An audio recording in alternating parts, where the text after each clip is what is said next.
Hello बच्चों, so the question here is predict the shape of the following molecules on the basis of hybridisation. आपको shape predict करनी है molecule की hybridisation की basis पे। तो let's start with the first molecule that is BCl3।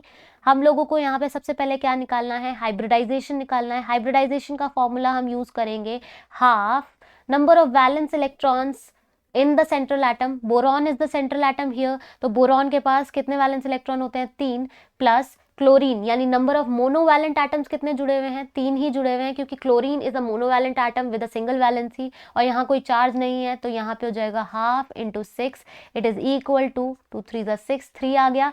आपकी hybridisation हो जाएगी sp2, यानी जो BCl3 है वो sp2 हाइब्रिडाइजेशन से है। अगर मैं ड्रॉ करती हूँ, बोरोन के पास 3 वैलेंस इलेक्ट्रॉन्स है और 3 ही क्लोरीन उससे अटैच्ड हैं, तो यहाँ पे कोई लोन पेयर तो नहीं बचेगा, सारे बॉन्ड बना रहे हैं क्लोरीन के साथ, और ये जो शेप आपको देगा वो देगा ट्राइगोनल प्लेनर।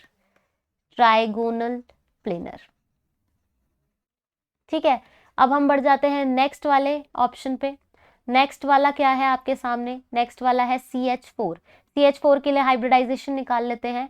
हाइब्रिडाइजेशन हो जाएगी half number of valence electron in the central atom. Central atom is carbon here, carbon के पास 4 वैलेंस इलेक्ट्रॉन होते हैं, plus number of monovalent atoms. Monovalent atoms यानी सिंगल वैलेंसी वाले, 4 सिंगल वैलेंट एटम्स हैं, तो 4 हो जाएगा यहाँ पे, तो हो जाएगा half into 8, it is equal to 4।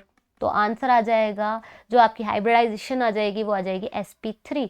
तो यानी यहाँ पे अगर मैं कार्बन के साथ, कार्बन के पास 4 वैलेंसी है, कार्बन की 4 वैलेंसी है, ठीक है, और 4 ही हाइड्रोजन मोनोवैलेंट एटम्स उससे जुड़े हुए हैं, यानी यहाँ कोई लोन पेयर नहीं बचा है, सारे बॉन्ड पेयर बना रहे हैं। दैट मीन्स ये जो शेप होगी वो क्या हो जाएगी, टेट्राहेड्रल शेप हो जाएगी, टेट्राहेड्रल शेप हो जाएगी, ठीक है। नेक्स्ट वाले पे बढ़ जाते हैं हम। नेक्स्ट वाला हमारे पास क्या है, CO2।